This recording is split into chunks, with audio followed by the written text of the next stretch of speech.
কোরআন বিরোধী চোর ছাচর যেন সমাজে আসতে না পারে, প্রশাসনও আসতে দেব না। ঠিক না ঠিক?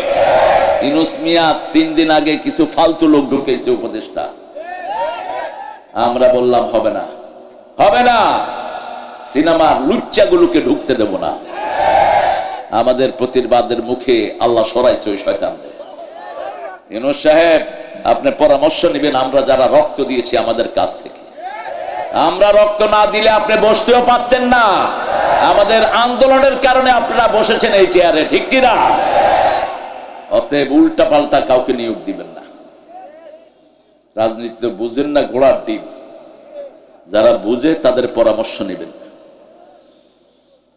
আমরা কাউকে পরোয়া করতে জানি না। আসল শয়তানরে খেদাইছি, ছোট গুলিরে ভেজকে দিলে দৌড় মারবে। আমরা কোথায় ছিলাম? আন্দোলনের ময়দানে ছিলাম, ঠিক না ঠিক? 1 মাস বাসায় থাকতে দেয় নাই এই প্রশাসনের লোকেরা। ওদের কোনো দোষ নাই। দোষ কার? শয়তানের দোষ। আপার আপার তোর মা এত সুন্দর করে আপা বলাস কেমনে বেটা? ও চায় তোদের রক্ত। যেদিন ভাগবে সেই দিন আইজিকে নিয়ে বলছে, আইজি আমি ভেগে যাচ্ছি, এমন হাল করবি যাতে 25 বছর বাংলাদেশিরা কোমর সোজা করতে না পারে। কত বড় শয়তান! এ কি বাংলাদেশের ছিল? এ মুসলমানদের দুশ্মন, সারা পৃথিবীর মানুষের দুশ্মন। এর গুলি থেকে কোনো হিন্দুও বাঁচে নেই, ঠিক না ঠিক? ওই যে পুলিশ ঘুরিয়ে ঘুরিয়ে হেলিকপ্টারে গুলি করছে, সেখানে হিন্দু আছে না নাই? হিন্দুও বাঁচে নেই, শিশু, কোলের শিশুও বাঁচে নেই। এই জন্য কালেমা যারা পড়বে তাদের প্রথম দায়িত্ব হলো নিরাপত্তা। প্রথম দায়িত্ব কি? নিরাপত্তা। আল্লাহর হাবিব বলতেন, যে কালেমা পড়বে তার থেকে তোমার ইজ্জত, তার জীবন তোমার কাছে নিরাপদ। যদি নিরাপদ না হয় তুমি কালেমা পড়লা না, তুমি মুমিনও হলা না। যখনই কেউ কালেমা পড়বে তাকে নিরাপত্তা দান করে দিবেন কে? আল্লাহ। যাকে নিরাপত্তা দেয় তুমি তাকে মারো কেমনে? আল্লাহর হাবিব বলেছেন, মান সাল্লা সুবহা ওয়া হুয়া ফি যিম্মাতিল্লাহ, যে ফজর পড়বে সে কার জিম্মায় থাকবে? আল্লাহর জিম্মায়। রাসূল বলছেন, 3টা কাজ যে করবে সে মুসলমান হয়ে যাবে। কি হবে? মুসলমান। মান সাল্লা সালাতানা ওয়া ইস্তাকবালা কিবলাতানা ওয়া আকালা যাবিহাতানা ফাযালিকাল মুসলিম ফি যিম্মাতিল্লাহি ওয়া রাসূলিহি, যে আল্লাহর কিবলাকে কিবলা মানবে। আমাদের কিবলা কোনটা বলেন? কাবা। কোনটা? কাবা। কাবা আমাদের। আর হিন্দু ভাইরা গান গায় এদের, নয়নেতে কাবা হৃদয়ে মদিনা, ছেড়ে দে নৌকা মাঝি যাব মদিনা। আসবে তুফান আসুক তুফান ভয় করি না, ছেড়ে দে নৌকা মাঝি যাব মদিনা। যাবেন তো মদিনা? আল্লাহ তৌফিক দান করুক। এই যে নিয়ত করেছেন, যাওয়া কবুল হয়ে গেছে। এখন না যেতে পারলেও সওয়াব দিবেন কে? এই হলো আল্লাহর কাছে চাওয়ার বরকত। আপনি দোয়া করলেন, আল্লাহ আজকের মাহফিলে যত মানুষ এসেছে আমি যেন সবাইকে খাওয়াতে পারি। রাসূল বলছেন, মান হাম্মা বিল হাসানা ফালাহু হাসানা, যে সওয়াবের নিয়ত করে তাকে সওয়াব দিয়ে দেয় কে? এখন যদি খাওয়াতে নাও পারেন, খাওয়ানোর সওয়াব দিয়ে দিবেন কে? সে আল্লাহ বলছেন, যারা কালেমা পড়ে, আল্লাযীনা ইউমিনুনা বিল গায়বি ওয়া ইউকিমুনাস সালাতা ওয়া মিম্মা রাযাকনাহুম ইউনফিকুন, যারা ঈমান এনেছে তারা সালাত কায়েম করবে। কায়েম মানে একা পড়া না, কায়েম মানে নামাজের দল করা, ঠিক না ঠিক? কায়েম মানে ইমাম লাগবে, মুয়াজ্জিন লাগবে, কমিটি লাগবে, মুসল্লি লাগবে, মসজিদ লাগবে, ঠিক না ঠিক? তাহলে হলো কায়েম। তাহলে কি? কায়েম। যেমন আজকে মাহফিলটা এখানে কি হয়েছে? কায়েম হয়েছে। কায়েম হওয়ার জন্য এই একজন মানুষ দাওয়াত দিয়েছে প্রথম, ঠিক না ঠিক? এই সভাপতি হলো, কমিটি হলো, প্যান্ডেল আনলো, লাইট লাগালো, প্রচার করলো, তারপরে আপনারা সবাই আসলেন, মাহফিলটা প্রতিষ্ঠিত হলো, ঠিক না ঠিক? এখন আমরা নামাজ প্রতিষ্ঠিত করব। আমি একলা পড়লে হবে না, আমার বিবি পড়বে, আমার মেয়ে পড়বে, ছেলে পড়বে, ঠিক না ঠিক? নামাজের আন্দোলন করব। এদেশে নামাজের আন্দোলন আছে না নাই? কোন দল? কোন দলের কর্মসূচিতে নামাজ আছে, নামাজ নাই, দলের নাই, দলের নেতাও হইতে পারবা না। কোন দল? কোন দল? লিখিত রেকর্ড রাখতে হবে। প্রথম কোরআন অধ্যয়ন, 2 নম্বরে হাদিস অধ্যয়ন, 3 নম্বরে ইসলামী সাহিত্য, 4 নম্বরে নামাজ। এখন আপনারা বলেন, কোরআন পড়া সুন্নত না নফল? এটা জামাতের কাজ না আল্লাহর কাজ? হাদিস পড়া কার কাজ? হ্যাঁ, কার কাজ? রাসূলের সুন্নাহ। সুন্নত না জানলে তো আপনি ফরজও আমল করতে পারবেন না। ঠিক না? ঠিক। যেমন এই যে এশা 4 রাকাত পড়লাম, এটা শিখালেন কে? মুহাম্মদ সাল্লাল্লাহু। নামাজের পরে তাসবিহ করতে হবে, এটা শিখালেন কে? মুহাম্মদ সাল্লাল্লাহু। 5 বার 5 ওয়াক্ত নামাজ পড়তে হবে, এটা দেখিয়ে দিলেন রাহমাতাল লিল। এখন একদল বাইরে থেকে আমরা আহলে কোরআন, আমরা রাসূলকে মানি না, এরা হলো আহলে কাফের। রাসূলকে মানবি না, তুই কোরআনের একটা পৃষ্ঠাও যেতে পারবি না। ঠিক না? ঠিক। কোরআনের শুরু রাসূলকে দিয়ে, শেষও রাসূলকে দিয়ে। 3 নাম্বার, কোরআন হাদিস বুঝতে হলে ইসলামী সাহিত্য পড়ার দরকার আছে না নাই? কারণ কোরআন হাদিস দুইটাই আরবিতে, ইসলামী সাহিত্য বাংলায় এসেছে। এই 3টা পড়ার পরে 5 ওয়াক্ত নামাজ পড়তে হবে। কোথায় গিয়ে? কোথায়?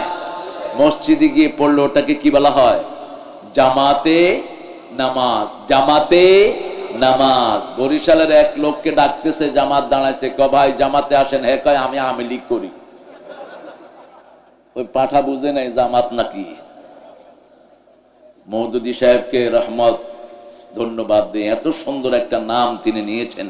2টি হাদিস থেকে নিয়েছেন, জামাআ আল ইসলামিয়া। ঠিক না? ঠিক। 2টি হাদিসের নাম। রাসূল বলছেন, আমাকে আল্লাহ 5টা কাজের নির্দেশ দিয়েছেন। কয়টা? আমি তোমাদেরকে 5টা কাজের নির্দেশ দিচ্ছি। ওয়াল জামাআ, ইসলামী দল করবা। আবার রাসূল বলেছেন, অন্য উম্মত 72 ফেরকা ছিল, আমার উম্মত হবে 73 ফেরকা। একটা জান্নাতি, বাকি সব জাহান্নামী। বলছে ওরা কারা? বলছে আলাইকুম বিল জামাআ, ওরা হলো তারা যারা আমি নবী এবং আমার সাহাবীকে অনুসরণ করবে, ইসলামী দল করবে, তারা জান্নাতি হয়ে যাবে। আর যার দল ইসলাম না, সে শুরু থেকেই জাহান্নামী। আমরা ইসলাম ছাড়া কোনো দল করব না। রাজি আছেন? মৃত্যুর পরে আল্লাহ জিজ্ঞেস করবেন, মা দীনুকা, তোমার দল কি? কি বলবেন? আরো জোরে বলেন। এখন দুনিয়াতে যদি ইসলাম না করেন, সেখানে বলতে পারবেন? পারবেন না। এই জন্য আল্লাহ বলছেন, ফাআলাম আন্নাহু লা ইলাহা, তুমি জানো কি পড়েছো কালেমায়। আল্লাহর হাবিব বললেন, মান ক্বালা লা ইলাহা ইল্লাল্লাহ লাম ইউশরিক বিল্লাহ দাখালাল জান্নাহ। বুখারীর বর্ণনা। যে কালেমা পড়লো, আল্লাহর সাথে শিরক করলো না, আল্লাহ তাকে জান্নাত দিয়ে দিবে। ফরিদউদ্দিন মাসউদ আর আরেকজন আছে ওনার সাথে, উনি ওয়াজ করে বেড়ান। এখন কি নাম? ফরিদউদ্দিনের সাথে কি নাম? কও। হ্যাঁ, ওই তো কইছে, কি নাম? সাইদ মিয়া। লাফাইছে ওই সময় ফরিদের পিছনে পিছনে। এখন কয়, আমি সাইদি সাহেবের চিনতে পারি নাই। তুই চিনস নাই কি বেটা? তোর বাপই তো চিনত, তুই চিনস নাই কেন? হ্যাঁ, সাইদি সাহেবের চিনে না কে দেশে? ঠিক না বেটি? হিন্দু চিনলো, তুই চিনলি না কেন? হিন্দুকে নিল মিথ্যা সাক্ষী দেওয়ার জন্য। হিন্দু বললো, আমার জান যাবে, মিথ্যা সাক্ষী আমি দিতে পারবো না। কি নাম লোকটা? শুক্রঞ্জন বালি। তাকে গুম করে দেয়া হলো, ভারতে নিয়ে গেল। 9 মাস তাকে গুম করে রাখা হলো। সে বলছে, আমাকে মেরে ফেলতে পারবা, সাইদি সাহেবের বিরুদ্ধে একটা মিথ্যা কথা আমি বলতে পারবো না। কারণ আমি তাকে ছোটবেলা থেকেই দেখেছি, কোনোদিন মিথ্যা কথা বলে নাই। ঠিক না? ঠিক। কোন মানুষের সম্পদ চুরি করে নাই। গলা পানিতে নেমে হিন্দুদেরকে ত্রাণ দিয়েছে এই আল্লামা সাইদি। 65% হিন্দুর জায়গাতে তিনি এমপি হওয়া সহজ ব্যাপার না। যাকে হারিয়েছিলেন তিনি, কি নাম ছিল? হায় হায়, সাইদি সাহেবের এলাকায় যে এমপি ছিল, ও ছিল বাংলাদেশের রয়ের 1 নাম্বার এজেন্ট, সুধাংশু শেখর হাওলদার। একদম স্বাধীনতার পর থেকে তার পিরোজপুরে কেউ হারাতে পারে নাই। একমাত্র হারাইছেন কে? কে হারাইছেন? আপনাদের এখানে একজন নেতা আছেন, খুব অনেস্ট। কি নাম? কি নাম? তো দাওয়াত দিল না কে আজকে? অন্যায় করছো, হ্যাঁ ঠিক।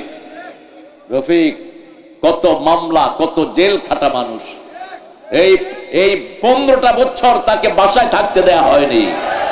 তার ক্লাস 10 পড়া ছেলেকেও অ্যারেস্ট করে তারা নিয়ে গেছে, তার পরিবারের উপর স্টিমরোলার তারা চালিয়েছে, ঠিক কিনা? আল্লাহ আমার প্রিয় রফিক খানকে জাতির শ্রেষ্ঠ নেতা বানিয়ে দেন, আলেমে দ্বীন। চেহারাটা কত সুন্দর। আচ্ছা ঠিক আছে, এই তো উদ্ধার হয়েছে, আলহামদুলিল্লাহ। আমরা দোয়া করব আমাদের এই প্রিয় মানুষটার জন্য, আল্লাহ তাকে কবুল করুন। কত সুন্দর একজন চেহারার মানুষ, সুন্দর চেহারা, আমলও সুন্দর। আল্লাহ তাকে ইসলামের জন্য কবুল করুন। কালেমা আছে যেখানে ভালোবাসা সেখানে, কালেমা নাই যেখানে ভালোবাসা নাই সেখানে। যখনই কারো মৃত্যু দেখবেন, যে যেই হোক, হিন্দু হোক, বৌদ্ধ হোক, অমুসলমান হোক, বেনামাজি হোক, তার পাশে পড়বেন লা ইলাহা,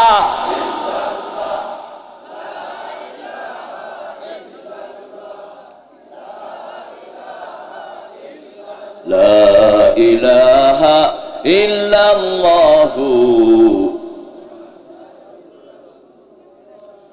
এর চেয়ে শ্রেষ্ঠ কোন কালেমা আছে নাকি? মুসা আলাইহিস সালাম বলেন, আল্লাহ আতিনি কালেমা আদু বিহি খাসান, O Lord give me one sentence exclusively I will call you my dear Lord. আমি আপনাকে ডাকবো বিশেষভাবে, যেহেতু আমি নবী, আমারে একটা বিশেষ কালেমা দেন। আল্লাহ বললেন লা ইলাহা। তিনি বললেন, এটা তো সবাই ডাকে, কৃষক ডাকে, হাল্লা ডাকে, মজুর ডাকে, সব মানুষ এটা দিয়ে ডাকে, আমাকে এটাই দিলেন। আল্লাহ বললেন, শুনো মুসা, 7 আকাশ 7 জমিনের নিচে এর চেয়ে শ্রেষ্ঠ কালেমা আমার চাকে নাই। এই কালেমায় একদিকে সব পৃথিবী, একদিকে এই কালেমায় একখানে সমস্ত সৃষ্টি, আর একখানে ওজন বেশি কার? এই কালেমা যে পড়বে আমার সাথে সে সরাসরি সম্পৃক্ত হয়ে যাবে। এই কালেমা যে পড়বে তার দায়িত্ব নিবেন কে? এত অত্যাচার গত 15-16 বছর জামাতের কর্মীদেরকে করা হলো, ঠিক তবে ঠিক? 5 জন কেন্দ্রীয় নেতাকে ফাঁসিতে ঝুলানো হলো, একজনও মনে কষ্ট নিয়ে যান নেই, সবাই হাসতে হাসতে গিয়েছে। প্রথম ফাঁসি দিল আব্দুল কাদের মোল্লা, চিনেন আপনারা ওনাকে? ফিজিক্সে ঢাকা ভার্সিটির শ্রেষ্ঠ ছাত্র, ফেডারেল সাংবাদিক ইউনিয়নের সারা বাংলাদেশের হেড। এই ছোট্ট মানুষটি, তাকে নিয়ে যাওয়া হলো, ফাঁসি দেয়া হবে। সেই ফাঁসির সাপোর্ট করলো ফরিদউদ্দিন মাসুদ, আরেকটাকে ওই যে সাইদ বললাম, ওর সাথে গেছে, এখনো ওয়াজ করে বেড়ায়। মোল্লা চাচার ফাঁসি হবে, আমি ওনাকে চাচা ডাকতাম, কারণ আমরা একই বাসায় থাকতাম। আমরা 3 তলায়, চাচা থাকতেন 5 তলায়। ছোটবেলা থেকেই দেখেছি, জীবনে কোনোদিন উচ্চস্বরে কোনো কথাও তিনি বলতেন না, ঠান্ডা মেজাজের মানুষ। বাচ্চাদেরকে ভালোবাসতেন পাগলের মতো, মুরব্বীদেরকে শ্রদ্ধা করতেন অসম্ভব রকমের। তিনার বলা হলো, আপনার 3 ঘন্টা পরে আপনার ফাঁসি। তিনি বলছেন আলহামদুলিল্লাহ। জেলখানার জল্লাদেরা বলছে, স্যার ফাঁসির খবর শুনে আপনি আল্লাহর প্রশংসা করলেন। কয়, প্রিয় ভাইয়েরা, সারা জীবন আশা ছিল আল্লাহর সাথে সাক্ষাৎ করব, এখন সেই সাক্ষাতের সময় এসেছে। সারা জীবন ইচ্ছা ছিল আল্লাহর রাস্তায় শহীদ হব, এখন শহীদের সময় এসেছে। গোসল করলেন, ওযু করলেন, 2 রাকাত নামাজ পড়লেন, পরিষ্কার কাপড় পরলেন, লম্বা মোনাজাত করলেন। ফাঁসির নিয়ম অনুযায়ী জল্লাদেরা হাতে ধরে আসামিকে নিয়ে যায়। তিনারা হাত ধরলেন, তিনি বললেন, ছেড়ে দাও, ওটা ফাঁসির দড়ি নয়, ওটা জান্নাতের সিঁড়ি। সেখানে গেলেন, বিবির কাছে একটা ছোট্ট চিঠি লিখলেন, প্রিয় পেয়ারি, দেখা হবে জান্নাতের সিঁড়িতে। হাসলেন, মাথা আগিয়ে দিলেন, তারা মাথা ঢেকে দিল, গলায় রশি লাগালেন। তিনি পড়তে থাকলেন, লা ইলাহা।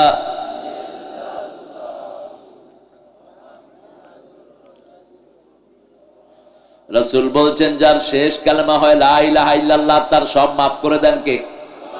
কালেমা যখনই পড়বেন আগের গুনাহ মাফ করে দিবেন কে? কালেমা আগের সব গুনাহ ছিনিয়ে নেয়। এই জন্য রাসূল সাল্লাল্লাহু আলাইহি ওয়াসাল্লাম বলছেন, তোমরা যখনই সুযোগ পাও তোমরা জিকির করো, ইমানটাকে নতুন করো। তাজাদ্দাদু ঈমানাকুম, রিনিউ ইউর বিলিভ, তোমার ঈমানকে নতুন করো। কাইফা নুজাদ্দিদু ঈমানানা ইয়া রাসূলুল্লাহ, could you tell us how we are going to renew our belief? আমরা কিভাবে আমাদের ঈমানকে নতুন করব? রাসূল সাল্লাল্লাহু আলাইহি ওয়াসাল্লাম বললেন, তোমরা পড়ো লা ইলাহা ইল্লাল্লাহ। কারো ডিস্টার্ব যেন না হয়। গোপনে বিনয়ের সাথে, কাকুতি মিনতির সাথে একজনকে ডাকো, তিনি কে? আল্লাহ। কারণ বড় মানুষকে ডাকতে হয় বিনয়ের সাথে, ঠিক না ঠিক? যেমন আপনাদের চেয়ারম্যানের কাছে আপনার কিছু নিবেন, চেয়ারম্যানকে বলবেন যে এখানে একটা রাস্তা বানাইতে হবে, অনেকগুলো কাজ আছে, কিভাবে বলবেন বলেন তো? এই চেয়ারম্যান, ওই করে চেয়ারম্যান রাস্তা বানায় দিবি, নাহলে কিন্তু খবর আছে। চেয়ারম্যানে পুলিশের ফোন করে একেবারে শালারে ধরে লয়ে যাও, ধরে লয়ে যাও, এটা বেয়াদব। আর যদি গিয়ে বলেন, আসসালামু আলাইকুম চেয়ারম্যান সাহেব, একটা দরখাস্ত নিয়ে গেছেন, আপনি অনেক দয়ালু, আপনি অনেক বিনয়ী, সালাম দিয়ে আপনার এলাকায় আমরা থাকি, আমাদের রাস্তাটা একটু রিপেয়ার দরকার, আমাদের রাস্তাটা যদি ঠিক করে দিতেন আমরা অনেক কৃতজ্ঞ থাকতাম, আসসালামু আলাইকুম রাহমাতুল্লাহ। চেয়ারম্যান খুশি হবেন না বেজার? এখন আল্লাহকে ডাকছে কেমনে? কত বড় বেয়াদব! মুহূর্তেই তো আল্লাহ তোর জবান বন্ধ করে দিতে পারে। রাসূল বলছেন, যারা চিৎকার করে আল্লাহকে ডাকে এরা মনে করে আল্লাহ কানে শুনে না। নিষেধ। কিভাবে ডাকবা? উদুল্লাহ তাদাররুআন ওয়া খীফা দুনাল জাহরি মিনাল কাউল। আল্লাহকে যখন ডাকবা বিনয়ের সাথে ডাকো, কাকুতি মিনতির সাথে ডাকো, চিৎকার করে ডাকার কোনো দরকার নাই। কারণ তিনি মনের কথাও শুনেন, বোবার কথাও শুনেন, ঠিক না ঠিক? তিনি গোপন গোপন কথা সবচেয়ে বেশি শুনেন কে? মানুষের মনের ভিতরে যা চিন্তা করি আমাদের চিন্তার আগে সেটা জানেন কে? সেই আল্লাহকে কিভাবে ডাকবো? রাসূল সাল্লাল্লাহু আলাইহি ওয়াসাল্লাম যখন জিকির করতেন, শুধু পানি উতরালে যেরকম শব্দ হয়, ওনার সিজদা থেকে এরকম শব্দ বের হতো। সিজদায় গিয়ে তিনি কাঁদতে থাকতেন, পানি উতরালে যেরকম শব্দ হয় ওনার সিজদা থেকে এরকম কান্নার শব্দ বেরোতে থাকতো। আর সবচেয়ে শ্রেষ্ঠ জিকির হলো নামাজের পরে আমরা যেটা করি, সুবহানাল্লাহ, আলহামদুলিল্লাহ, আল্লাহু আকবার, লা ইলাহা। আমরা যখন পড়ি আমার পাশের লোক টের পায় না, ঠিক না ঠিক? কথা বল না কেন? পাশের ভাইরাও টের পায় না। আস্তে আস্তে পড়ি, কারণ আবার ভাই নামাজ পড়ছে, যদি একটু জোরে পড়ি ভাইয়ের কি হবে? ডিস্টার্ব হবে। সারা দেশে এইভাবে জিকির গুলো আমরা শিখবো। প্রথম জিকির হলো কোরআন। প্রথম জিকির কি? কোরআন। কোরআন আগে পড়া শিখবেন। কুল হুয়াল্লাহু, সূরা ফাতিহা একবার পড়বেন, 15 পারার সওয়াব আমলনামায় এসে যাবে। সূরা জিলজাল একবার পড়বেন, 15 পারার সওয়াব হয়ে যাবে। সূরা ইখলাস একবার পড়বেন, 10 পারার সওয়াব হয়ে যাবে। কিন্তু যদি ইখলাসও পড়েন আবার শিরকও করেন, ইখলাসও পড়েন আবার বলেন কেউ ফিরে না খালি হাতে, খাজারে তোর দরবারেতে, তাহলে দুনিয়াও শেষ, আখিরাতও। কার দরবার? আমরা কার দরবারের মানুষ? আরো চিৎকার করে বলেন, কিসের খাজা, কিসের কি? ওই বেটা তো নিজে মারা গেছে, কিছু নিজের জন্য কিচ্ছু করতে পারবে না, তোমার জন্য কোন কসু করবে সে? কোন নবীর কাছেও চাওয়া জায়েজ নাই, ঠিক না ঠিক? আমরা চাইবো কার কাছে? আল্লাহর কাছে। কেউ ফেরে না খালি হাতে, আল্লাহরে তোর দরবারেতে। বলেন, কেউ ফেরে না খালি হাতে, মাওলারে তোর দরবারেতে। রাসূল সাল্লাল্লাহু আলাইহি ওয়াসাল্লাম বলছেন, মানুষ যখন এভাবে হাত পাতে আল্লাহ সেই হাত খালি হাতে ফেরত দিতে লজ্জাবোধ করে, যে কেউ হোক। আবার রাসূল বলছেন, কেউ যদি কোনো মুরব্বিকে নিয়ে হাত তোলে, ওই মুরব্বির সাদা দাড়ির কারণে তার মুনাজাত কবুল করে নেন কে? এই জন্য রাসূল যতদিন জীবিত ছিলেন লোকেরা দোয়া করতো, আল্লাহ আপনার হাবিব আমাদের মধ্যে আছে, তার উসিলা আমাদের জীবনের গুনাহ মাফ করে দেন। রাসূল সাল্লাল্লাহু আলাইহি ওয়াসাল্লাম যখন চলে গেলেন, ইবনে আব্বাস, ওনার চাচা আব্বাস রাদিয়াল্লাহু আনহু ছিলেন বয়সে অনেক বয়োজ্যেষ্ঠ, তিনার সাদা দাড়ি। তিনার কাছে গিয়ে বলতো, আব্বাস রাদিয়াল্লাহু আনহু আমাদের মাঝে আছে, এই উসিলায় মাফ করে দেন। বৃদ্ধ মানুষ কিছু চাইলে কবুল করেন কে? এই জন্য বৃদ্ধদেরকে সম্মান করতে হয়। কি করতে হয়? আর শিশুকে শুধু হেফজোখানা ছাড়া, হেফজোখানার হুজুররা এমন পিটায় হুঁশ থাকে না। এগুলো কিছু হুজুর আছে এগুলো নিয়ে জেলখানায় বেঁধে দেবে। কিছু প্রাইমারি টিচারও আছে পোলাপান দেখলে শুধু কিলাইতে ইচ্ছা করে। এগুলো শিক্ষক নামের কলঙ্ক। কোন বাচ্চার গায়ে হাত দিবি না মূর্খরা। বাচ্চাদেরকে কন্ট্রোল করবা চোখ দিয়া, যেমন করতেন রাহমাতাল লিল আলামিন। আনাস রাদিয়াল্লাহু আনহু বলছেন 10 বছর রাসূলের খেদমত করছি। কত বছর? 10 বছর। একদিনও বলেননি কেন করেছো কেন করো নাই, কেন করেছো কেন করো নাই। হ্যাঁ, রাসূল লাঠি নিয়ে বসতেন আলোচনায়, আর আমাদের এখন বন্দুক নিয়ে বসা দরকার, অথবা রকেট লঞ্চার। এত কমন সেন্স ছাড়া মানুষ কথা বলতেছে এখানে ভন্ডর ভন্ডর করে। আনাস রাদিয়াল্লাহু আনহু বলছেন রাসূল সাল্লাল্লাহু আলাইহি ওয়াসাল্লাম প্রথম দিন আমাকে বলেন, আনাস ওই জিনিসটা নিয়ে আসো। আমি মাঠে গিয়ে খেলা শুরু করলাম। পোলাপানের তো খেলার অভাব হয় না, নিজে একটা আরেকটা লুঙ্গি খেলে এটাও খেলা, লুঙ্গি খুলে ফেলে এটাও কি খেলা। তোরটা আমি খুলবো, আমারটা তুই খুলবি। একটা খেলা আছেই, পানিতে একটু পানি ঢেলে পিছল করে নিয়ে বাস।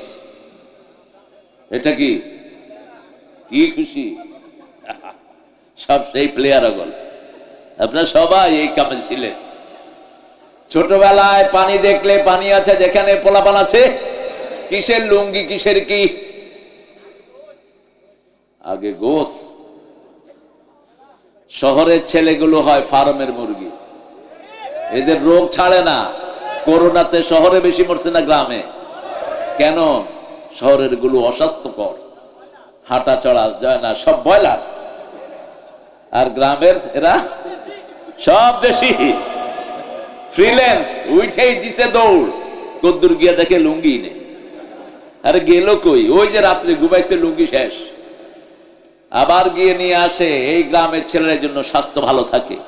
রাসূল সাল্লাল্লাহু আলাইহি ওয়াসাল্লাম ছোট বাচ্চা দেখলে দৌড়াতেন, শুধু বলছে দৌড় দাও দৌড় দাও, ওই মাথায় যাও, আমি এখানে বসলাম। মাথা থেকে দৌড়িয়ে পোলাপান এসে রাসূলের কোলে উঠতো। সুবহানাল্লাহ। First, second, third, fourth, fifth, sixth সব 10 জনকে পুরস্কার দিত, বাকিদেরকে সান্ত্বনা পুরস্কার। বাচ্চাদেরকে বেশি ভালোবাসতেন রাহমাতাল লিল আলামিন। এই জন্য বাচ্চার রাসূলকে পেলে নিজের বাপ মায়ের কাছেও যেত না। আনাস তখন ছোট্ট মানুষ, তিনি মাঠে গিয়ে খেলা শুরু করলেন। দীর্ঘ সময় পরে রাসূল সাল্লাল্লাহু আলাইহি ওয়াসাল্লাম বেরিয়ে দেখে আনাস মাঠে খেলছেন। আমরা হলে বেরিয়ে ডাকতাম আনাচ্চা, ঠিক কিনা? মালিক একটা কথার হুকুম করলেন, মালিক কথা শুনলো না, কি ডাকবেন? কি ডাকবেন? মালিকও বুঝবে আমার অবস্থা খারাপ। কোন কথাই বললেন না, ডাকও দিলেন না, মাঠের এক কোনায় দাঁড়ানো রাহমাতাল লিল।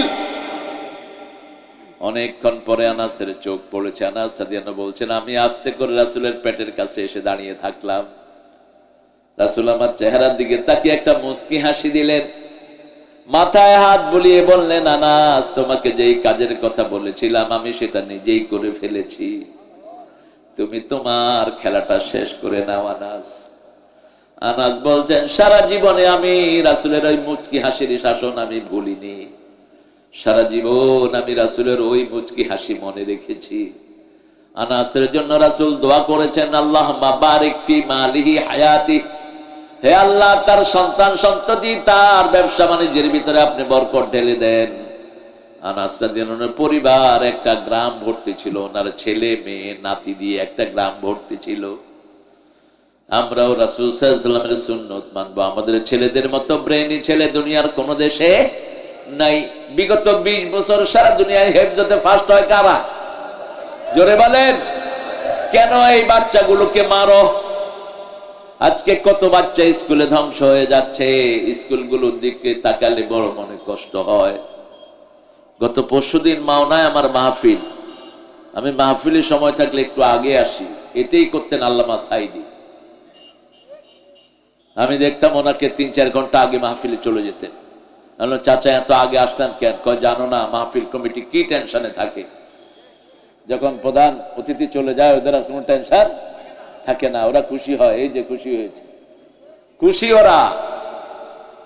আর কিছু হুজুর আছে, হুজুর আসতেছে, হুজুর কই, হুজুর ওই যে আসতেছে, আসতে আসতে 3 ঘন্টা শেষ, হুজুর খবর নেই। আর আধা ঘন্টা আয়সা কতক্ষণ, আধা ঘন্টা পরে হুজুরের বয়ান শেষ। পিটানো দরকার এসবগুলোকে। এত লক্ষ লক্ষ লোকের প্যান্ডেল করে তোর আধা ঘন্টার জন্য না, মিনিমাম 1 ঘন্টা বয়ান করবি, ঠিক না বেটি? 1 ঘন্টাও কম হয়ে যায়, কারণ উল্টা পাল্টা কত কিছু ঢুকে এটার ভিতরে। এই যে কষ্ট করে আপনি আসলেন, কত বিশাল প্যান্ডেল তারা করলো, 1 বছর ধরে প্ল্যান করে কিভাবে আমরা মাহফিলটা সফল করব, ঠিক না বেটি? কাজকর্ম ছেড়ে আপনারা আসলেন, আর উনি 20 মিনিট পরে আমিন। আল্লামা সাইদি কখনো মাহফিল কমিটির অনুমতি ছাড়া মুনাজাত করতেন না। আমি তো প্রায় 100-এর উপরে মাহফিল আল্লাহ ওনার সাথে আমাকে নিয়েছেন, আমি ছোট মানুষ, ওনার সাথে বসে থাকতাম। এই মাহফিল আলোচনা করতেন, অসুস্থ সেই সময়ও বলছেন মাহফিল কমিটির সভাপতিকে, সভাপতি সাহেব মুনাজাত করব। কি আদব, কি ভদ্র, কি ম্যানারফুল ছিলেন। আল্লাহ তাকে জান্নাতুল ফেরদাউস দান করে। আরো জোরে বলি আমিন। আমরা প্রতিদিন 100 বার পড়বো লা ইলাহা, লা ইলাহা। তাহলে আমাদের ঈমানকে মজবুত করে দিবেন কে? সাথে সাথে আমরা এটার অর্থ বুঝবো, লা ইলাহা ইল্লাল্লাহ মানে হলো আর কারো হুকুম মানা যাবে না, আর কারো অর্থনীতি মানা যাবে না, শিক্ষানীতি মানা একজনেরটা মানতে হবে, তিনি কে? বিবি থেকে যারা যৌতুক খায় তাদের ঈমান শেষ। চোর যখন চুরি করে তার মধ্যে ঈমান থাকে না। সারিক হিনা ইয়াসরিক লা ইউমিন, আয-যানিয়াতু হিনা ইয়াজনি লা ইউমিন। কালেমা পড়ার পরে যদি কেউ নামাজ ছেড়ে দেয়, তার দুনিয়াও শেষ, আখিরাতও শেষ। রাসূল সাল্লাল্লাহু আলাইহি ওয়াসাল্লামের প্রিয় সাহাবী বলছেন, মান তারাকা সালাতা মুতাআম্মিদান ফাকাদ কাফার। ইচ্ছা করে যে নামাজ ছেড়ে দিল সে কাফের হয়ে গেল। এশার নামাজ পড়লা না, এই অবস্থায় মারা গেলে ফেরাউনের সাথে সাক্ষাৎ হবে। আর এশা পড়বা, জামাতের সাথে এশা পড়লা, ফজর যখন পড়বা সারা রাত তোমার আমলনামায় নামাজ উঠে যাবে। এই জন্য এমন দল করব যে দলের নেতা নামাজি, কর্মীও নামাজি। করব তো, করব তো। জাহান্নামীদের প্রথম কাজ কি হবে? এই যে কাজ তাকে জাহান্নামে নিয়ে যাবে। সূরা মুদ্দাসসিরে আল্লাহ বলছেন, ইয়াতাসাআলুনা আনিল মুজরিমিন মা সালাকাকুম ফি সাকার ক্বালু লাম নাকু মিনাল মুসাল্লিন ওয়া লাম নাকু নুত'আমুল মিসকিন কুন্না নাখুযু মা'আল খায়িদিন কুন্না নুকাযযিবু বিয়াউমিদ্দিন। আল্লাহু আকবার। বেশি আস্তে হয়ে গেছে। আল্লাহু আকবার বললে ভালো করে বলবেন, বলেন আল্লাহু আকবার। আমগো হুজুররা আছে লম্বা করে দেয় যাতে মানুষ আল্লাহু আকবার কইতে পারে। এটা তো সুন্নাহ না। আপনি এত লম্বা করলেন কেন? শর্ট করে মেসেজটা দিয়ে দেন। শুধু কেমনে সময় নষ্ট করবে এই ধান্দায় থাকে।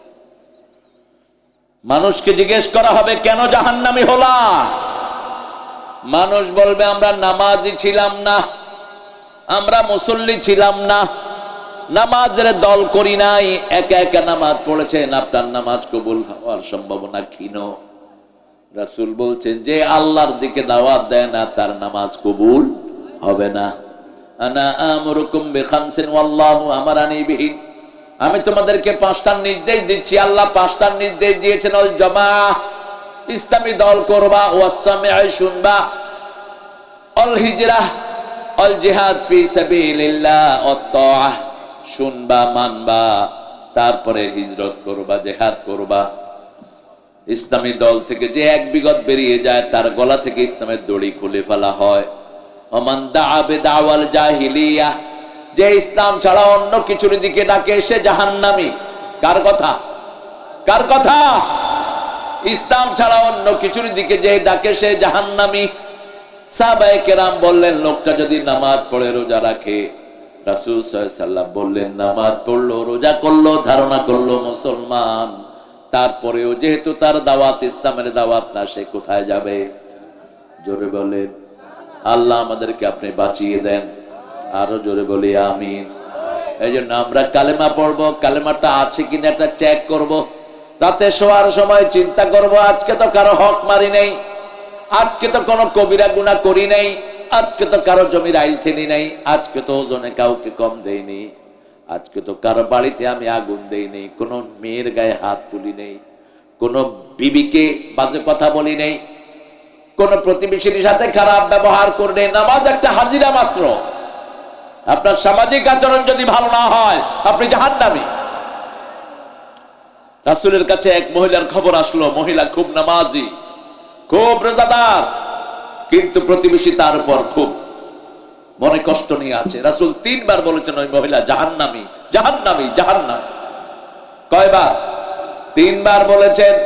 আরেক মহিলার খবর আসলো, নামাজ পড়ে, খুব বেশি প্রসিদ্ধ নয় নামাজের জন্য, কিন্তু প্রতিবেশী তার উপর খুব খুশি। রাসূল 3 বার বললেন সে জান্নাতি। একটা পতিতা নারী, বুখারীর হাদিস, একটা কুকুরকে দেখলো, ঠাস্টি ডগ, একটা পিপাসার্থ কুকুর দুপুরের রোদে ছটফট করছে। পতিতা মহিলা নিজের শরীর বিক্রি করে খেত।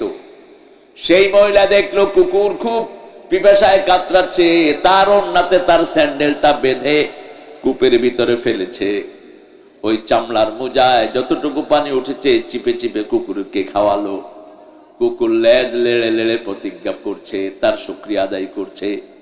মহিলার জীবন পরিবর্তন হয়ে গেল। মহিলা তওবা করে ফিরে আসলো, জান্নাতি হয়ে গেল। আরো আসতে সুবহানাল্লাহ। আরেক মহিলা একটা বিড়ালকে বেঁধে রেখেছে, খাওয়া দেয়নি। বিড়াল পালবেন ঘরে, বিড়াল আছে যেই ঘরে বিষাক্ত প্রাণী ঢুকবে না, সেই ঘরে বিড়াল আছে যেই ঘরে বাচ্চারা অনেক রোগ থেকে হেফাজত থাকে। বিড়ালের দৃষ্টি জিনটা সহ্য করতে পারে না। ঘরে কোনো প্রাণী ঢুকলে আগে টের পায় কে? জোরে বলেন। সাপ ঢুকলে আগে সে গিয়ে হাজির, পারুক আর না পারুক থাবড় মেরে বসে। লাগছে, আপনি তাকে থাবড় মারছেন, হ্যাঁ আপনারও মারবে একটা, দেখছেন না?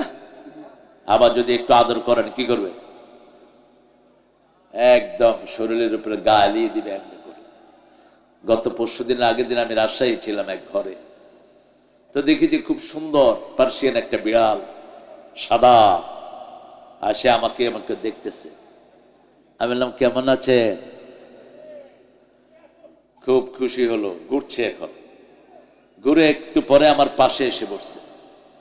বাড়ির মালিক একজন আলেমে দ্বীন, তিনি বললেন হুজুর, আমার মেয়ের বিভিন্ন রোগ ছিল, এই বিড়ালটা আনার কারণে রোগ ভালো হয়ে গেছে। ঘরে বিড়াল পালবেন, বিড়াল ভদ্র। রাসূল পছন্দ করতেন কি? আর ছাগল। রাসূলের সবচেয়ে প্রিয় প্রাণী কি ছিল? সব নবীরা কি চড়াইছেন? ছাগল চড়াইছেন। ছাগল পালবেন, অর্থনৈতিক সমস্যা থাকবে না। ছাগল খুব বরকতময় প্রাণী।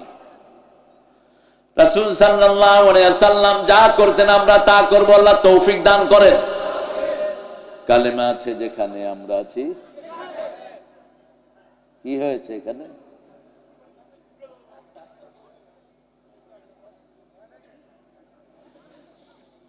লা ইলাহা ইল্লাল্লাহ। লা ইলাহা ইল্লাল্লাহ মানে তাগুতের সাথে কোনো সম্পর্ক রাখা যাবে?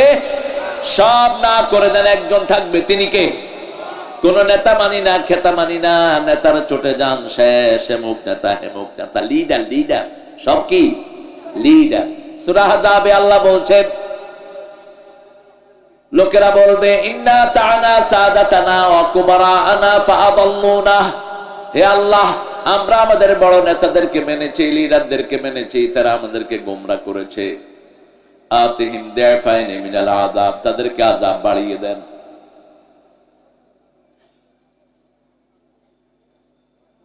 এত আনরেস্ট প্রোগ্রামটা বেশি মজা পেলাম না আপনাদের এই এলাকায়। সিরাজগঞ্জে এত প্রোগ্রাম করলাম, কখনো তো এরকম আনরেস্ট হয়নি। এগুলো কোত্থেকে আসছে এত ফটল ফটল করে? খেদা দাও এগুলো এখান থেকে। বিরক্তি, একজন কথা বলে 14 জনের ডিস্টার্ব হয়, ঠিক কিনা? আপনাদের কষ্ট হচ্ছে? থাকবেন কতক্ষণ? আল্লাহ আপনাদেরকে হেদায়েত করুন। সারা রাত তো রাসূলও থাকেন না, আপনি থাকবেন কেন? রাসূল তো এশার পরে মাহফিলই করতেন না, আপনারা করলেন কেন? আমি তো এই জন্য এশার আগেই এসছি, মাগরিবে এসছি। আল্লাহ যেন সমঝ দান করে, বলি আমিন। কথা বলবেন না। তাগুতের সাথে সম্পর্ক রাখা যাবে? এটা কার কথা? যারা কালেমা পড়েছ তারা শুনো, আল্লাহ বলছেন 256 সূরা বাকারা আয়াতুল কুরসির পরে আয়াতে আল্লাহ বলছেন লা ইকরাহা ফিদ্দিন ক্বাদ তাবায়্যানার রুশদু মিনাল গায় ফামান ইয়াকফুর বিত-তাগুতি ওয়া ইউমিন বিল্লাহি ফাকাদ ইসতামসাকা বিল উরওয়াতিল ওয়াসকা লা ইনফিসামা লাহা ওয়াল্লাহু সামিউন আলীম। আল্লাহ বলছেন জিনের ব্যাপারে কোনো জবরদস্তি নাই। এই আয়াতটাই বুঝে নাই বিগত প্রধানমন্ত্রী মূর্খ। সে বলছে আল্লাহ বলছে জোরাজোরি নাই, আমরা নামাজ পড়বো না, তাতে কার বাপের কি? আমরা ইসলাম মানবো না, কার বাপের কি? না, মুহাদ্দিসিনে কেরাম বলছেন যারা কালেমা পড়ার পরে নামাজ পড়ে না ওদেরকে হত্যা করে ফেলো, কিল দেম। 3 ইমাম বলছে হত্যা করে ফেলো। যারা কালেমা পড়ার পরে নামাজ পড়বে না তারা মুরতাদ। তারা কি? মুরতাদ। হত্যা করে ফেলো। ইমাম শাফি বলছে, আহমদ ইবনে হাম্বল বলছে, মালিক বলছে, আর ইমাম আবু হানিফা বলছে না, ওদেরকে জেলখানায় রেখে দাও নামাজ রেগুলার হওয়া পর্যন্ত। ইকরাহা ফিদ্দিন মানে হলো কোন হিন্দুকে আপনি জোর করে মসজিদে ঢুকাইতে পারবেন না, ঠিক না ঠিক? কোন খ্রিস্টানকে মসজিদে ঢুকাইতে পারবেন না। কিন্তু এবার আমরা হিন্দুদেরকে তাদের মন্দিরে পাহারা দিয়েছি, ঠিক না ঠিক? কারণ মানুষ হিসেবে তাদের বাঁচার অধিকার আছে না নাই? ওরা মূর্তি পূজা করে, ওটার কোনো ভিত্তি নাই, ওদের কিতাবেও নাই। আন্দাজে তারা বানিয়ে নিয়েছে, কিন্তু তাদের হিসাব তারা দিবে, ঠিক না ঠিক? মানুষ হিসাবে তাদের নিরাপত্তার ব্যবস্থার দরকার আছে না নাই? আপনি যদি কোনো মানুষকে সেভ করেন, আপনাকে সেভ করে দিবেন কে? আল্লাহ বলছেন মান আহইয়াহা কাআন্নামা আহইয়া আন-নাস জামিআ। কেউ যদি একজন মানুষকে মৃত্যু থেকে রক্ষা করে, সারা দুনিয়ার মানুষকে মৃত্যু থেকে রক্ষা করার সওয়াব আমি তাকে দান করে দেব। আর কেউ যদি একজন মানুষকে খুন করে, সারা দুনিয়ার মানুষকে খুন করার গুনাহ তার আমলনামায় দিবেন কে? আমাদের উনি কত লোককে হত্যা করেছে, আপনাদের এখানে বেশি কেউ হত্যা হয়নি।